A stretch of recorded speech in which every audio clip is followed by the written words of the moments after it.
Kumusta nga pala po kayo mga ka-Eret? Ayan po, syempre bago po tayo pumasok sa trabaho, kakain muna po tayo. Syempre po, Lucky Me, mainit pa at kumukulo.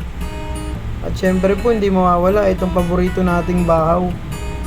Bahaw na 2 araw na po dyan sa kaldero namin. Syempre, tara na po at kumain na tayo mga ka-Eret. Hindi ko rin po makakalimutan, syempre, paborito ko yung kape. At saka ito, isda. Hindi ko lang po kung anong tawag dito sa isda na to, pero syempre po napakasarap niyan kasi paksiw. Tara, kape na tayo mga ka-Eret. Syempre po, huwag natin kalimutan ang aking best friend na si Bambi mga ka-Eret.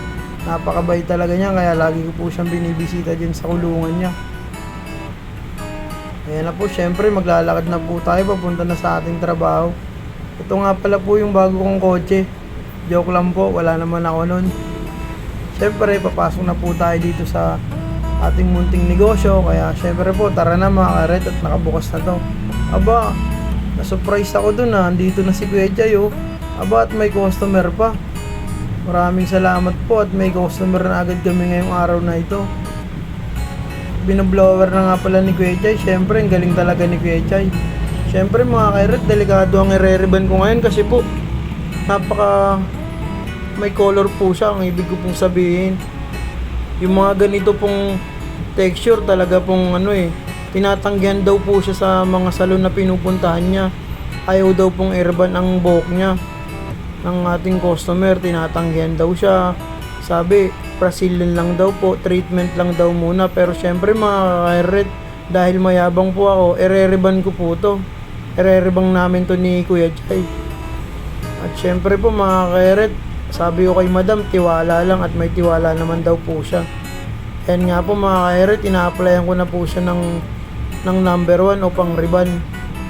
Kung napapansin niyo po, manipis lang muna ang lagay ko kasi po baka mag-react eh. Pero syempre po, tinatambakan ko rin po yan mga ka-Eret kasi para maluto po agad-agad. Mabilis lang po kasi maluto yung ganito mga ka-Eret, sa totoo lamang. Ayan po, syempre pinukusan na ni Kuya Jay yung camera dyan kasi para po makita ng mga ka-Eret din natin na na talagang nire-ribbon natin yung customer, walang daya yan. Ayan nga pala mga ka-Eret, natapos ko na nga pala yan. Syempre po, bababad na rin natin yan mga 30 minutes to 45 minutes. Pero pag mahaba na yung 45 minutes, 30 minutes. Ganun lang naman yun mga ka-Eret eh. Ang gulo, no? Ayan mga ka-Eret, syempre kukuhanin din natin ang anggulo yung customer natin dyan para mas excite. Ayun nga pala mga ka-Eret, sa part na yan, pinabalawan ko na po kay Kuya Jay.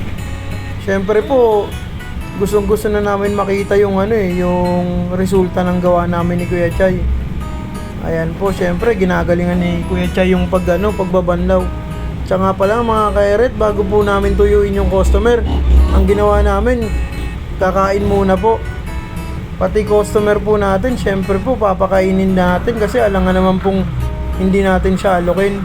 Nga pala mga ka-Eret, ayaw kumain dyan ni Madam. So ngayon, ang ginawa ko, inalok ko po siya. Yun, pumayag na lang po siya. Siya nga pala mga ka-Eret, sa part na to, pinapatuyo na ni Kuya Jay. Ayan, at tuwan-tuwa dyan si Madam. Ang sabi niya sa amin, Sir, talaga pong bilib po ako sa inyo kasi po, straight na agad. Syempre, laki ulo po kaming dalawa ni Kuya Jay. Lalo na po ako kasi ako po yung talagang nagre-ribbon dyan. Ayan mga ka-Eret, syempre po paplansyahin na natin yan. Paplansyahin ko na yan ng dahan-dahan lang. Mga ka-Eret, nga pala po yung mga ganyan pong texture na buhok, dapat po hindi ganong kainit yung plansya nyo. Dapat po dyan siguro mga 390 lang o mga 380. Siya nga pala mga ka-Eret, yung customer natin ay galing sa malayong lugar pa, far away. Tsareng. At dyan naman po mga ka-Eret, sa part na to ay binabad na natin siya ng number 2 o kung sa salita naming mga nagsasalon ay neutralizer. Syempre po mga ka-Eret, relax na relax si Madam dyan at nag-wifi lang din. Nga pala mga ka-Eret, eto may bago tayong dumating Oo nga bakit nandito to sa video na to? Bagong dating to mga ka-Eret. Syempre po, bago natin to lagyan mamaya, i-check ko muna yung buhok. Nga pala mga kairet, balik tayo dun sa video natin kanina. Commercial lang yun eh. Ayan po mga kairet, tinutuyo na ng maigi ni Kuya Chay. Bali, ayun na po yung result nung number 2 natin na binanlawan. Syempre mga kairet, ang saya dyan ni Madam kasi blower pa lang, straight na po talaga. At nakita nyo naman po yung before nyan, talaga pong wavy at saka full na full yung color. Nga pala mga kairet, sa part na to, ayan po, winawagwag ko na naman po. Kaya hindi ko po mapigilan na na hawakan yung buhok ni Madam kasi po na talagang napakalambot na. Siyempre po walang nadaya yan mga kairet. Siyempre pinlansya ko na rin yan kahit papaano. Siya nga pala mga kairet, maraming salamat po sa mga nanonood sa amin kahit pa isa-isa. Siyempre po gagalingan pa po namin ng gagalingan. Lalong-lalo na po ngayon, siyempre tag-init po. Nga pala mga kairet, maraming salamat po sa suporta nyo. Thank you po ulit.